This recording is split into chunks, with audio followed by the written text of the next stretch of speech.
I'm here. Can you hear me?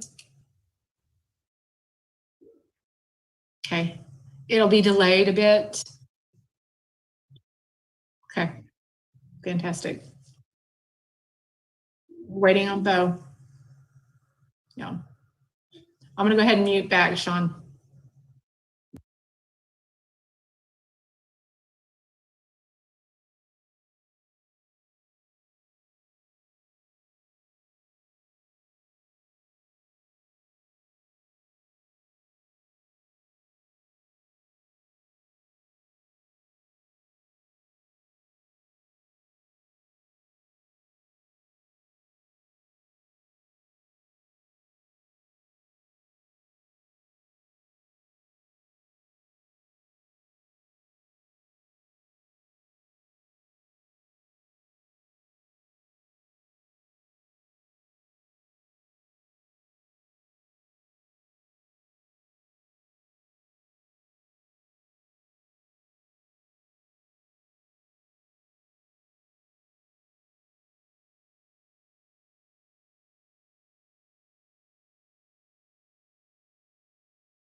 Hey, what's up?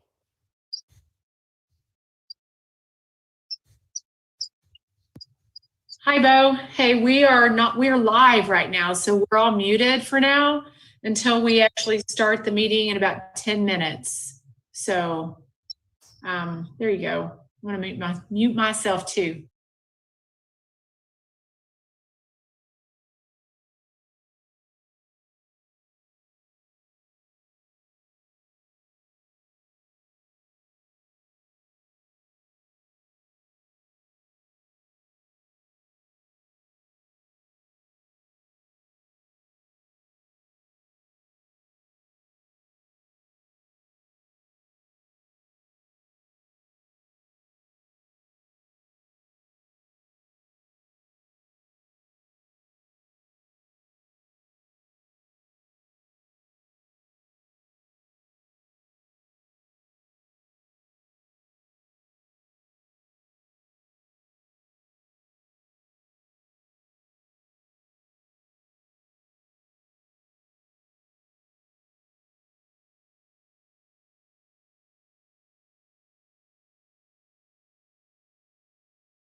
much of a delay is there in the YouTube channel? Do you know, Sherry? Because I'm watching it on YouTube and it's like it's way behind, which is okay.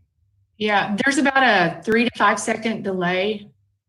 No, it's longer than that. Is it? I think it depends on where you're broadcasting from sometimes. Good. 20 to 30 seconds tonight. Okay. It has been shorter than that, so it may depend on, I don't know, the traffic. I just set another computer up next to mine so I can see it on YouTube also. Right. And it's a little, probably 20, 30 seconds. If you hear it, that's going to really distract you probably. I don't know if you're hearing it. I turned the sound off. Yeah. Yeah.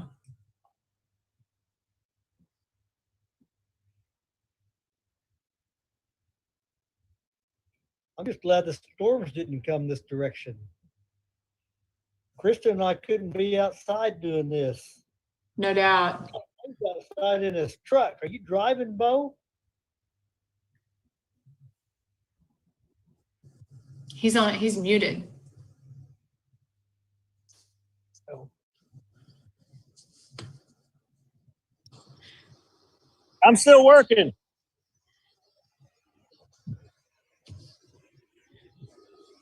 We'll That's awesome. let Lottie know you're still hard at it.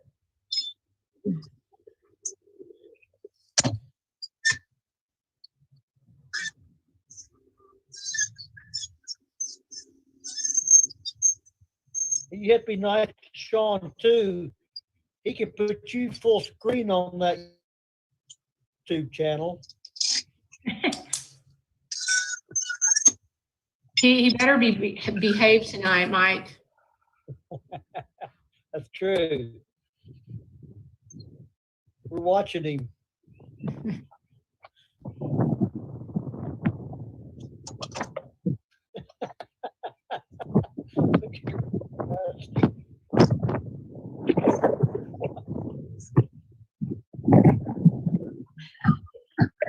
We saw that, Lexi.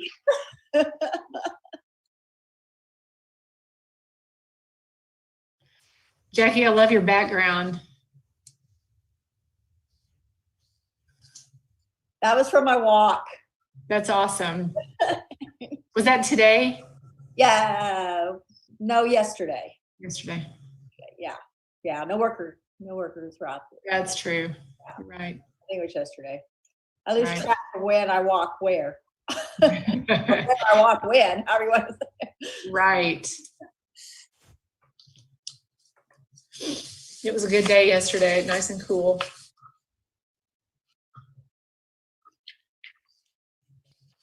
Okay.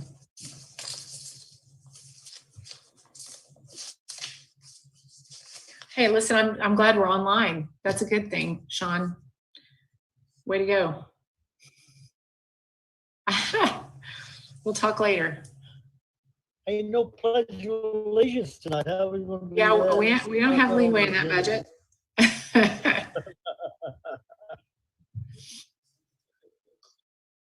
Okay.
I've had my share of WebEx meetings over the past month. And the other day I realized that a lot of people on the WebEx meetings don't pay attention. They're doing other things unless you put them on camera. And so we came up with the thing that, hey, if you're going to join our meeting, we want you on the camera too. That way you're paying attention. So I kind of like having the camera, even though it's kind of intimidating. So there was and we've got to start here in a couple minutes, but there was a Facebook post about what kind of Zoom meeting are you? And it had scenarios, and I actually reposted and said, yep, could be any of those. And it was funny. It was the whole, I'm on my phone, or I'm a sipper, I have coffee. Anyway, it was funny. It's a whole new way to communicate.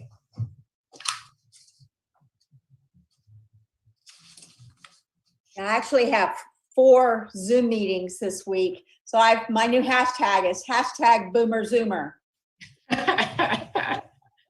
Is that politically correct, Jackie? I'm not sure. That's funny. We are almost there.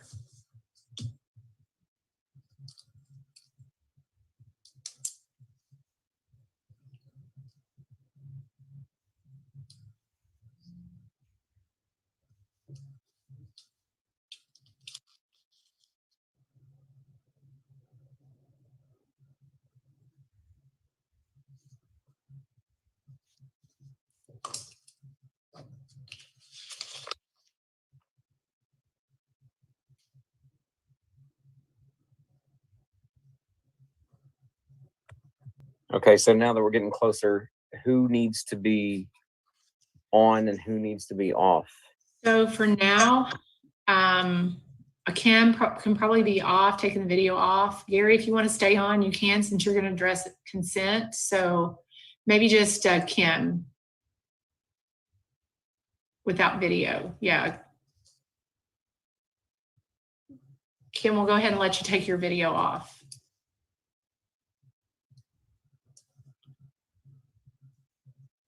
There we go. I'm showing it 7 o'clock. Yes, ma'am. Okay. We're ready. We will start the May Board of Education meeting virtually. Roll call, please. Gunn, Here. Mullins, Here, Noggle, Here. Wagers. Here. Wagner. Here. All right, we'll move right into the discussion items. So if it's okay by you, Ms. Wagner, what I will do is go through items 2 through 4 in its entirety in my report. So we'll start with student and staff empowerment as directed by our CSI plan. And just want to highlight a couple of things regarding, number one, our distance learning plan that we're implementing currently. First of all, it's fun to see the highlights and successes. Even as we are traversing new territory, there are some highlights, and that's a good thing.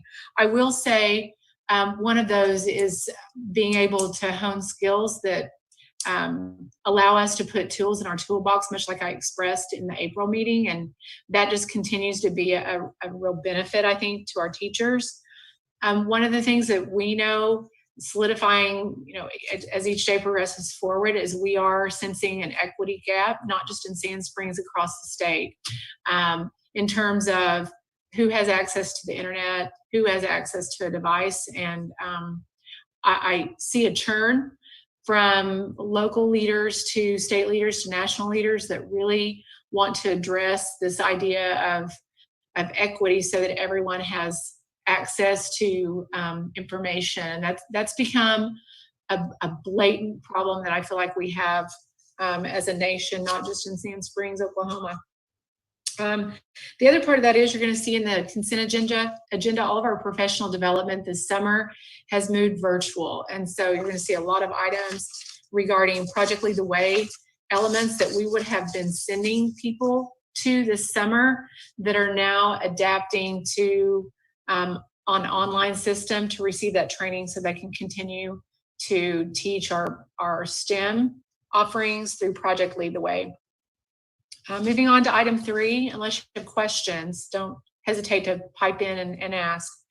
Item 3, kind of goes into that finance facility piece. The Freshman Academy, I think Ms. Wagner has a picture of the current status of it in her background, but that is moving along nicely. They're beginning the work to connect the two buildings together. So they're linking the cafeteria to the commons area for the Freshman Academy. And then the admin and counseling area is becoming linked now, which means they're literally demolishing exterior walls of the old building to create hallways. It's pretty fun to watch it. That project continues to be on time to open, definitely by August, but really probably even earlier than suspected. The HVAC is now on, and so the building is shut and locked, and they're making a lot of progress for sure. Probably in this area, the big news is really kind of the lack of solid news, and that is regarding the budget for fiscal year 21 that we're looking at. If you're watching the news today, you saw likely that the legislature was back in session.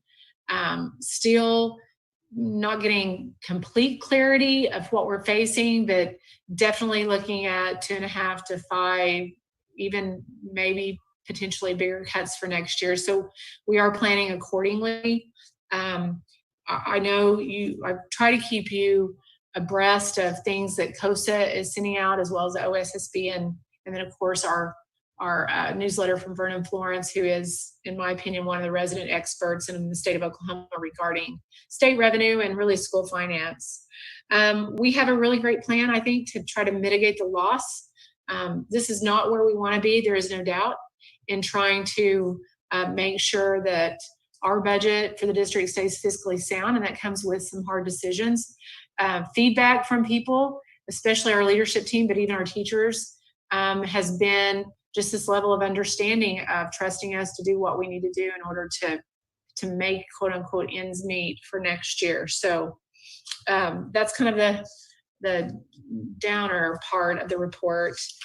Communication, we're now in the process of collecting responses from our teacher and student survey. They're being collected as we speak, and so we haven't really delved into that data, but of course by the June meeting we hope to have kind of an understanding of those surveys. Remember, they're in conjunction also with our continuous strategic improvement plan, and are reflective of what we instated 4 years ago as we constructed that plan. We continue to update our COVID page on our website. I hope you're staying a little tuned into that. It's, I feel like, pretty robust. I have to give credit to really Sean Beard for just administrating that site and making sure we stay updated to what we need, not just for COVID information itself, but also for enrollment and student information regarding seniors and all those things that are kind of all about how we're conducting business in this distance scenario that we're in. Of course, our seniors, we moved our virtual graduation piece to May the 16th. That's noted, I believe, on the agenda. The high school team is putting kind of this big virtual splash together, including our slideshow, plus of course Sandike King and Queen announcement. And then I know Mr. Trout's been pushing out things on Facebook for recognitions for academic scholars and those kinds of things to make sure we're recognizing the senior class of 2020. I don't know if you saw our latest video, kind of a commemoration to message to our seniors, but I will say this, I told Rusty today that one of our seniors commented, by the time this is all said and done, we may be celebrated more than every other class in history. So they are feeling the love, I think, from a standpoint of being that class that learns resiliency and patience and perseverance and all of those great qualities that we have to show through this whole episode. They are one that are learning those important skills, and they may not know it now, but I do believe it will serve them well in their future for sure. Health and safety, this is item number 5. We received a supply of KN95 masks from our city. I had Mike Carter, our chief of police, reach out and just kind of asking if we needed a supply for our child nutrition workers and our essential staff. And I said, absolutely we do. We can't get them in. And he supplied us with, I believe, 150. So if you get a chance to run into anybody from the city, you might give them a thank you on being a great partner and making sure we have what we needed. That led to our school nurse, Lindsay Sinkbill, actually crafted employee guidelines regarding the use of the masks. So sure is great to see a team come together as not just a district, leadership, teachers, staff, child, all of us together, but also from a citywide perspective with our City of Sand Springs and, of course, local church network and Sand Springs Community Services and all those agencies that really do help buoy our patrons and our families up to help support them in this time. I will say today, child nutrition has delivered over 56,000 meals to kids. We're still well below what we typically are reimbursed for, so we're taking a hit in that area, but again, still going to continue to do the right thing by providing food to our families. So in a nutshell, that really takes us through the first 4 agenda items. Unless you guys have questions, I think we can move on to the consent agenda. Anyone have any questions, comments? All right, consent agenda. Couple things I want to bring to your attention. It's interesting when you look at summer school, all of that is going to be virtual this year. Most of what we do regarding Summer Reading Academy and ESY for extended school year for special education kiddos, it's a real trick to try to figure that out virtually, but we have done it. And so the first part of the consent agenda is really the management of our employees for those summer programs that we'll continue to have to try to mitigate that summer gap. These are programs that we always have. It's just this year, the standard, the look is going to be much different than it usually is. And then items E through K, you'll notice that's that virtual professional development part that I was talking about in my report. Going on, most of the other items are just normal, typical business that you see repeated every year, with the exception of item number 22. And that's a discussion of possible litigation against the Oklahoma State Department of Education to correctly calculate our district state aid for next year. And I'm going to have Gary Watts unmute himself and talk to you all about the status of where we're at and going forward where other districts are. So Gary, if you don't mind. Okay, thank you for the opportunity to bring you more information about this. I have a recommendation written, and I'd like to just go ahead and read it and then see if there are questions. And Sherry provided you with some information about the financial impact that I refer to here as well. This, of course, began 4 years ago when this board authorized legal action to correct the wrongful apportionments by the Oklahoma Tax Commission of motor vehicle collections caused by their incorrect application of a new law. By the time 2 years later, it was proven to have cost the district $465,000, the legislature had again amended the law and unknowingly prevented underpaid districts from recovering their losses through the state aid formula. To compensate districts for these wrongful losses, the district court, at our request, ordered extraordinary relief resulting in 1 monthly correction that was paid last year, followed by 12 more this year. Each month this year, underpaid districts had been receiving 1/13 of the amount that they had lost due to the tax commission's wrongful apportionments. This order that's being implemented now by the district court was left in place by the Oklahoma Supreme Court over the objection of several overpaid districts who wrongly advised the court that the underpaid districts had already recovered their losses. I just want to deviate from my statement here to point out, when you look at Sherry's example, you see how our motor vehicle collections are going to come in around $1.8 million. or $1.9 million this year. When this all began, our motor vehicle collections each year were around $2.6 million. So we have dropped around 700,000 during this period of time. It is simply absurd to say that by getting paid the amount of state aid that is calculated like it is for every other district in the state, that by getting that amount the next year, that somehow offsets the loss that we had in a prior year. What it does is it mitigates the loss in that year, not the prior year. But that's at the heart of this.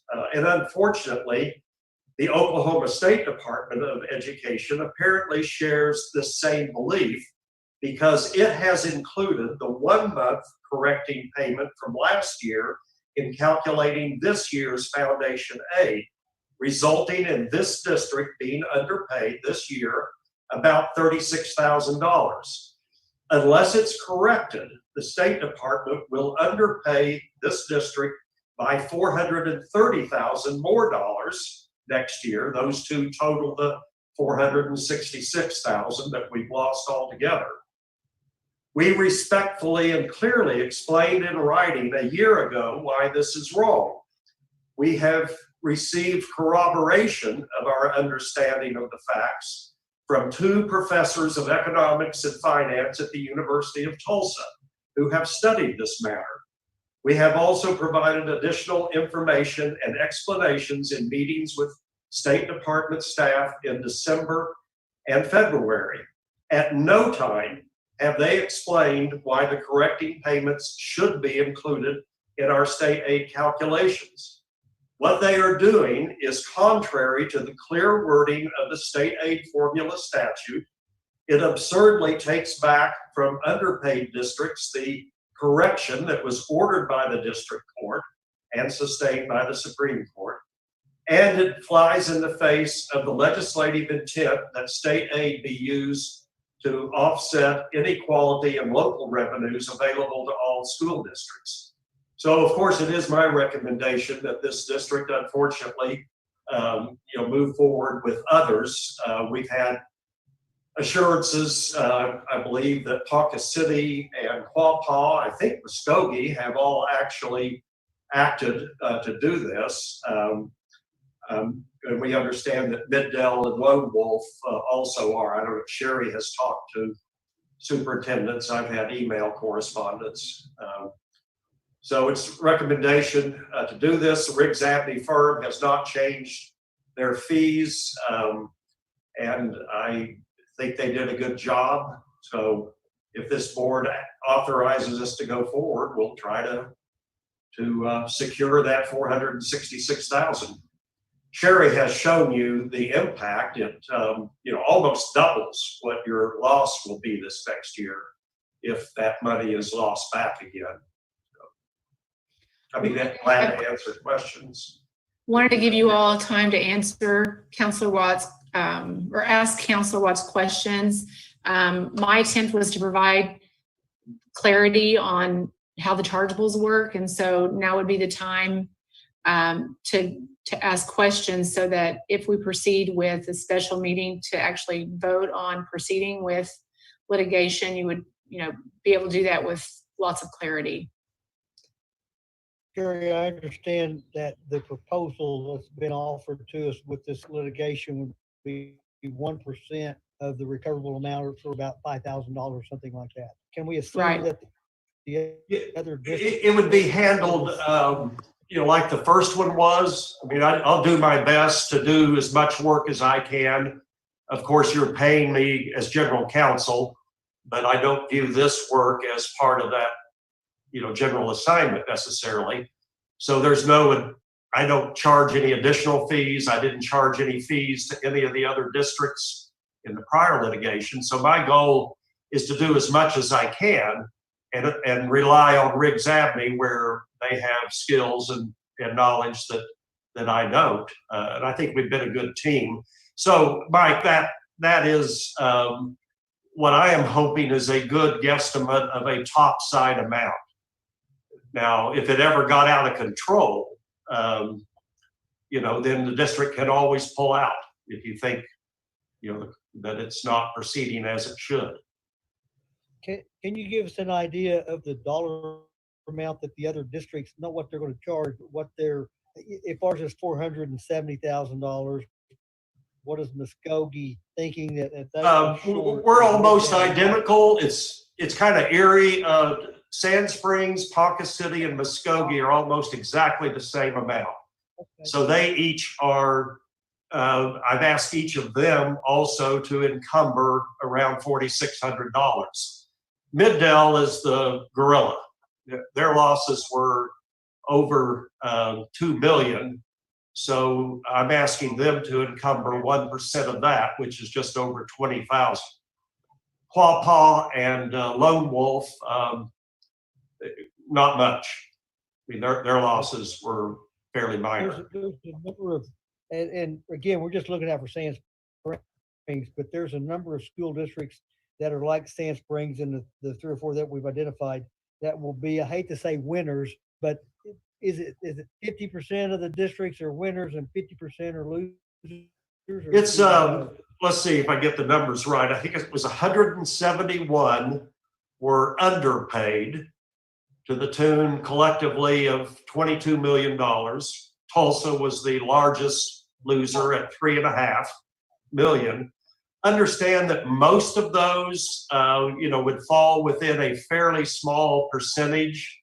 If we were like an average loser, our losses might be more like 50,000 instead of 460. So, it was all about what happened to your enrollment over the course of a couple of decades while state enrollments were going up. There were 146 districts who gained from this, who were paid money they were not supposed to get. And their motor vehicle collections were reduced by that amount over the last 13 or the last year and that 1 month before. Okay. Same 22 million. So it's Okay. So there are, yes, I'm asking this district, which has been the case since the very beginning, as well as the other handful, you're bearing the burden and the others reap the benefit if you're successful. We're not, the original district court action, the judge first gave us recovery and nobody else, but that's not likely to happen. It's what's right is right. So. And we wouldn't anticipate, say we are successful this next year, we wouldn't see this $470,000 just hit us immediately. I would have, if it proceeds as, and the slow part, we moved it very quickly, the previous action. So, I'm thinking we will get some kind of district court action by mid-year, by the middle of the fiscal year. That's what we were able to do in the other litigation. So I'm hoping for that. Where it slowed down was it took over a year for the Court of Appeals to give their decision. So, just all depends on whether what happens in the district court. And then, so anyway, long-winded way of saying, if we get a favorable district court ruling, and I think we will, or if we finally get the State Department to pay attention to this, which they haven't, they've been courteous, but they really haven't engaged it. If those things happen, we may get a favorable result by mid-year, in which case we would recover everything next year. We would get to keep it. They would adjust the remaining state aid payments. Worst case, you may not see it until a couple of years later. Okay. You might lose it back and then get it back again, which is the absurdity of this. How far back does it go? 2016. Okay. Yeah, the first wrongful payment was made in August of 2015. Our relief is based on, and this is what distinguishes us from the big property tax case. Right. this district and the others filed suit at the end of that first year it was happening. So the way the district court looked at it is, well, what should you have been paid that next year after we filed the case? And that's why it's important to get this filed in this next month, because we still have that 35,000 at issue. And there's more than 35,000 left to pay out, in June. So if we get it filed before the June meeting, we're good to recover everything that potentially might be lost. Shouldn't say recover, I should say prevent it from being taken away. Gotcha. Okay, thank you. So if I understand correctly, there's 171 underpaid districts initially, Yes. about 171, totaling $22 million Yes. approximately. So of that, how much is outstanding? That's is it half of that, or 10 million still, or do we have? Oh, no, there's only 2 months left to pay of the correcting payments. So everybody is now, what would that be? Got to do the math right. 11/13ths Okay. corrected now. Next month will be 12/13ths. And then at the end of the year, we're back whole where the district court, Supreme Court ordered us to be. The whole issue is the State Department going to then charge us as if we're going to do that again. And obviously we're not. It was a one-shot deal. The statute doesn't say you're supposed to include court-ordered correcting payments. It's frustrating, but.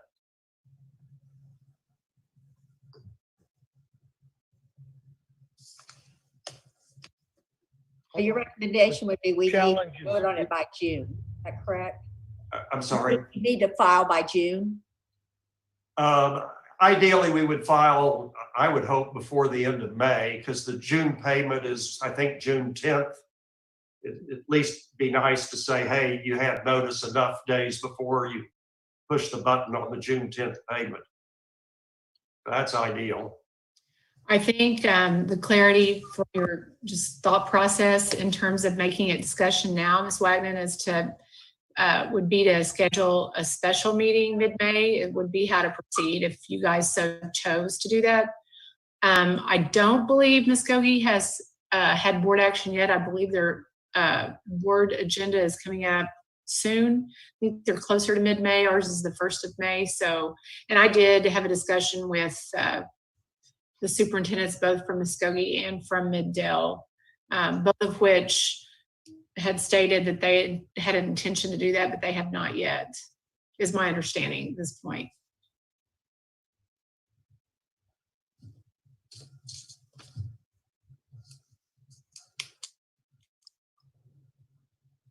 Any other thoughts or questions for Counselor Watts?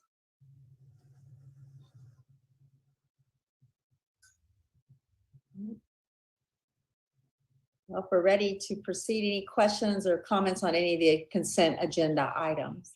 Thank you, Counselor Watts. Thank sure. you, Gary. Any other? Okay. I need a motion for approval for the consent agenda. I make a motion, we approve the consent agenda. Second.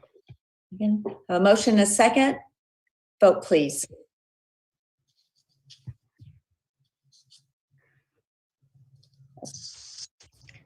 Gunn. Aye. Mullins, Aye. Noggle, Aye. Wagers, Aye. Wagner. Aye. Okay, moving into the action items. Action item number 23, proposed reemployment of the recommended administrator, certified teachers, and support personnel for the 2021 school year. So what you're seeing in item number 23 is just a recommendation to approve authorization to offer contracts to those folks that are continuing.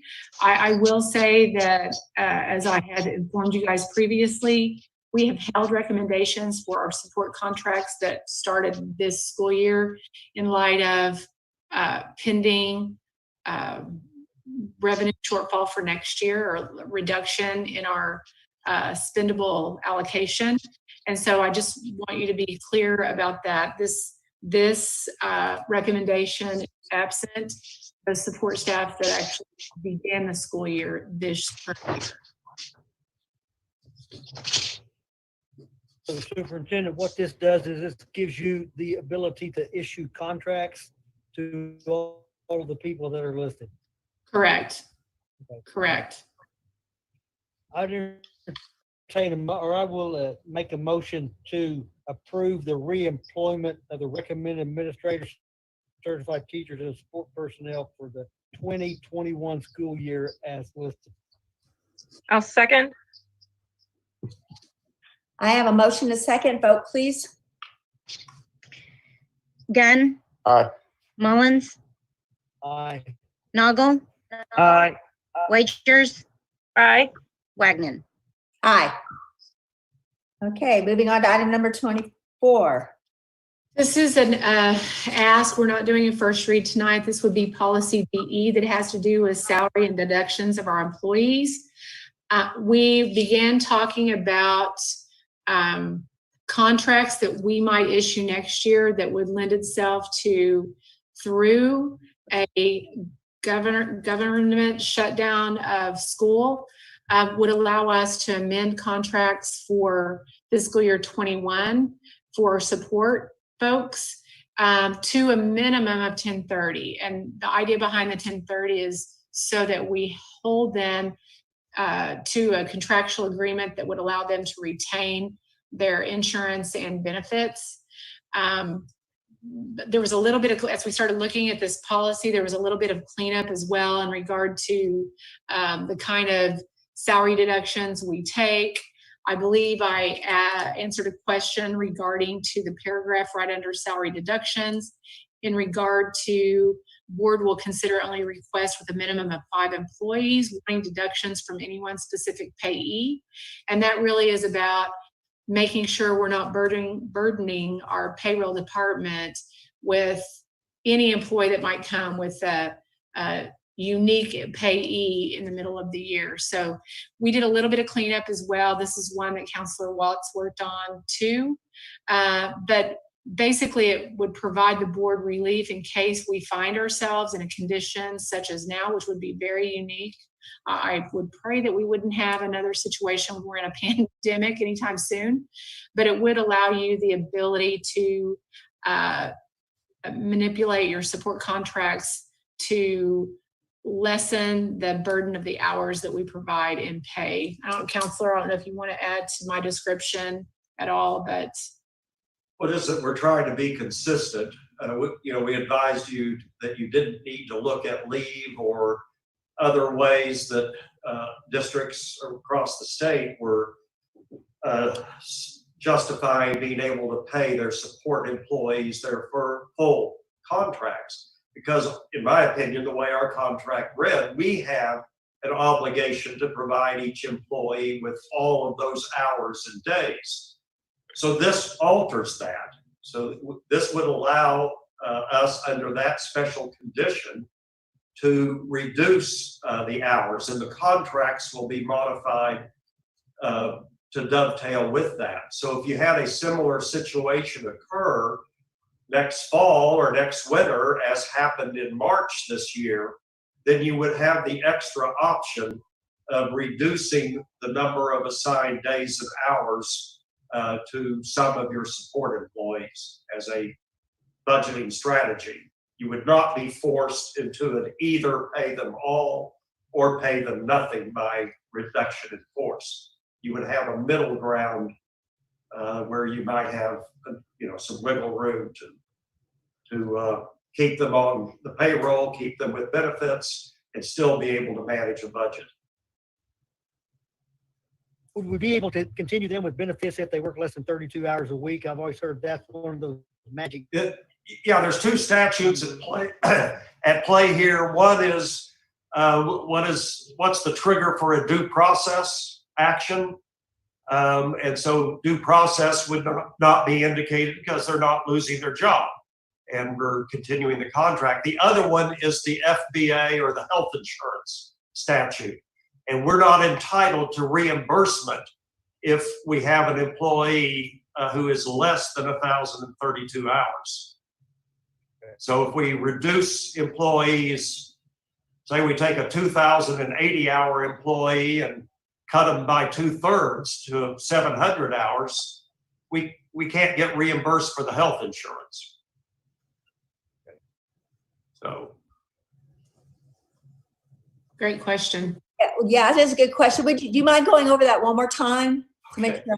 Yeah, the health insurance statute it provides us with full reimbursement for health insurance costs, the premiums, for full-time support employees. And a full-time support employee is defined as one who works at least 1,032 hours.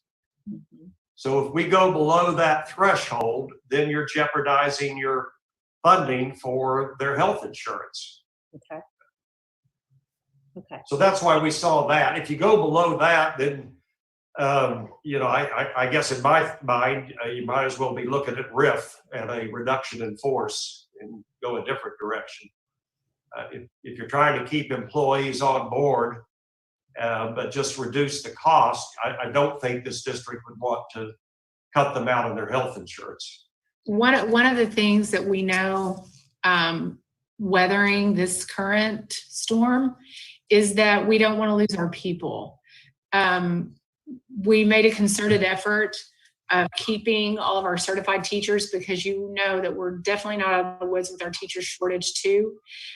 Equally, bus drivers are pretty hard to come by. There's certifications that are required, as you know, that are a little bit more stringent than they used to be. And then just the professionalism of our child nutrition employees and our paraprofessionals, we certainly wouldn't want to go into what would be a reduction in force because they are very intricate and important parts of our team. And so it's an attempt to mitigate a cut without basically losing our staff. That's so, it helps us do what we do. Have you had any conversation about this with the SSEA? I did. We talked about that Friday. We typically meet on Mondays before the board meeting, but we actually sat down Friday at 11 and went through it. What is, like I said before, what's great about our people is they understand, and I think honestly, in the education community in its totality understand kind of the ups and downs of our state budget. This isn't the first rodeo we've been through, but what it does do is allow us a little bit of genuine wiggle room in order to keep people employed, but also maintain fiscal stability. So yes, Mr. Mullins, we did. All right, cool. Any other questions? Do I have a Is the motion? recommendation to approve the policy tonight, or is this just the first reading? No, to approve the policy. I think it's Make a in, motion am I muted? to approve No, you're the policy. not. Okay, no, I advised her that I think it's important that the policy be in place well before new contracts are issued. If we were to do the policy after July 1, and I think the earlier the better, because employees, I think, deserve to know what kind of contract may be offered to them next year. Have we addressed this with the OSSBA? Is this? I have not. I did have a discussion with two of the attorneys at Rosenstein Fist. And we talked through the choices, and that was a helpful discussion. So. I will say that you're talking about a situation that's defined by a governmental shutdown, where schools dismissed or shut down for just cause. The likelihood of that happening is pretty unlikely. The path, just like we took during the flood issue, would be, and this current one would be to continue our contracts as written, as long as we have the funding to pay for that. We've always been really loyal to our employees to make sure that we're providing what we've promised, basically. Madam Chair, I'll make a motion that we approve the revised policy DE, salaries and deductions as presented. I'll second. I have a motion, a second. Vote, please. Gunn, Aye. Mullins, Aye. Noggle, Aye. Wagers, Aye. Wagnon. Aye. All right, moving on to item number 25. Proposed executive session for review and evaluation for the superintendent. Do I have a motion for proposed executive session? Y'all make a motion, we adjourn to executive session to discuss the evaluation of Superintendent Durkee. And so I would say we'll need to leave this meeting, board members. Sean will keep it open. And I'm going to go ahead and start the executive session. And that was the second link that was sent to your calendar. And you'll go ahead and enter into that as soon as I launch the meeting. So I'm going to go ahead and exit this. Point of order, we need a second and vote on that. Yeah, yes. Yes, you're right. Sorry. Thanks. Rest again. Yes, we do.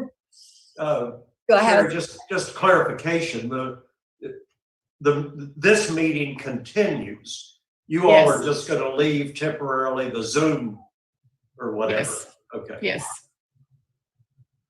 I'll Move it back, second. I hope.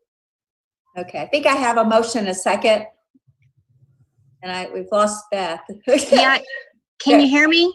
Yeah. Can you turn your video back on? I didn't even think I even turned it off. Let Oh, me see. But, There you There it are. is. vote, please. Gunn, Aye. Mullins, Aye. Noggle, Aye. Wagers, Aye. Wagnon. Aye. Okay, we will move into executive session. Okay. I'm not going to move your chairs. Or our water bottles. Leave meeting.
I think he made it over, Beth.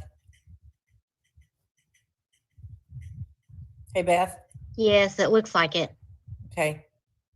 Sean, Bo was in there for a while, and I'm not sure if he caught on the other link. Sherry must have texted him. Okay. Yeah, because he's out.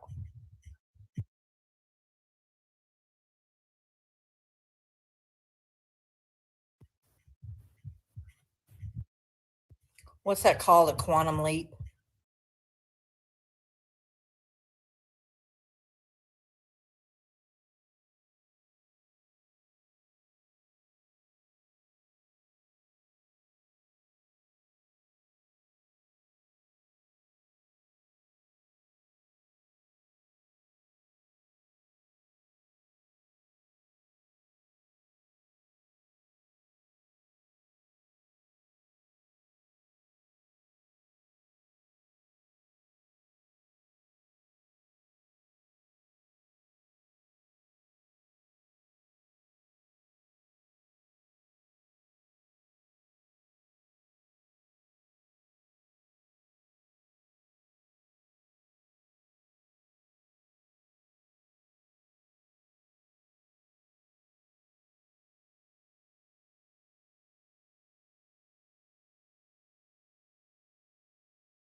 Hey, Sean, do you have any Jeopardy music?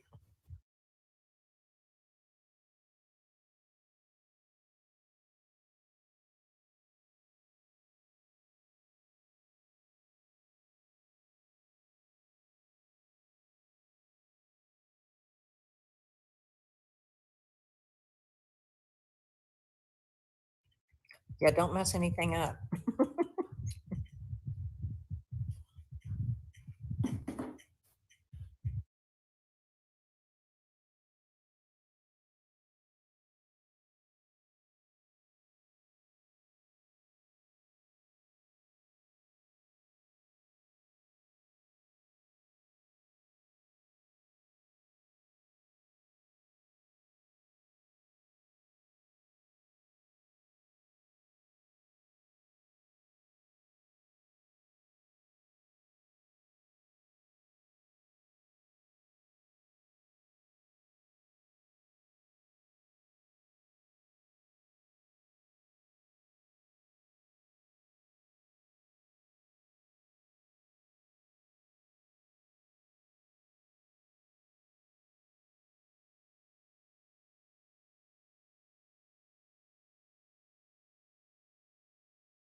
Okay, you should see people popping back in, Sean.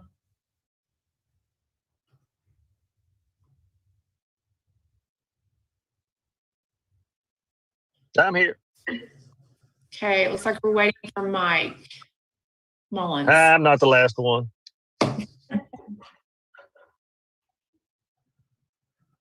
Hey, Greg.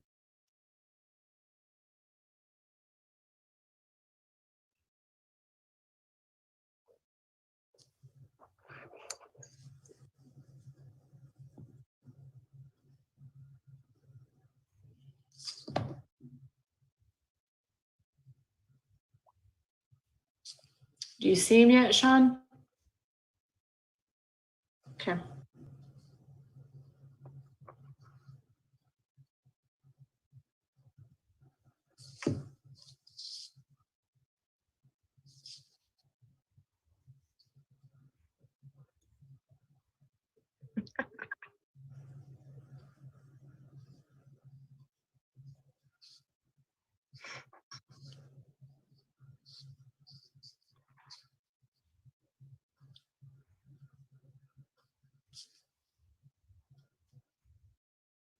Okay.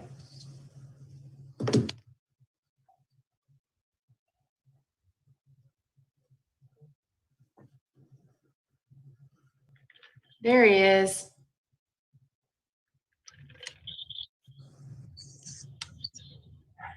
Okay, we have everyone.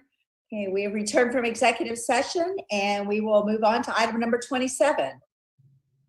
Are there any announcements? No.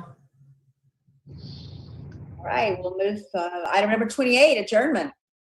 I make a motion that we adjourn. What?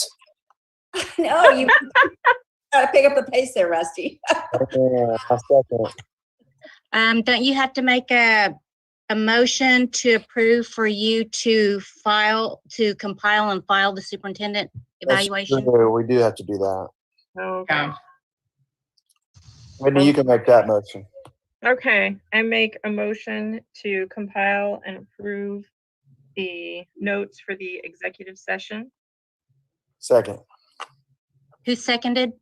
I did. Okay. Christie. Okay, tried to. motion and a second. Vote, please. Gunn, Aye. Mullins, Aye. Noggle, Aye. Wagers, Aye. Wagner. Aye.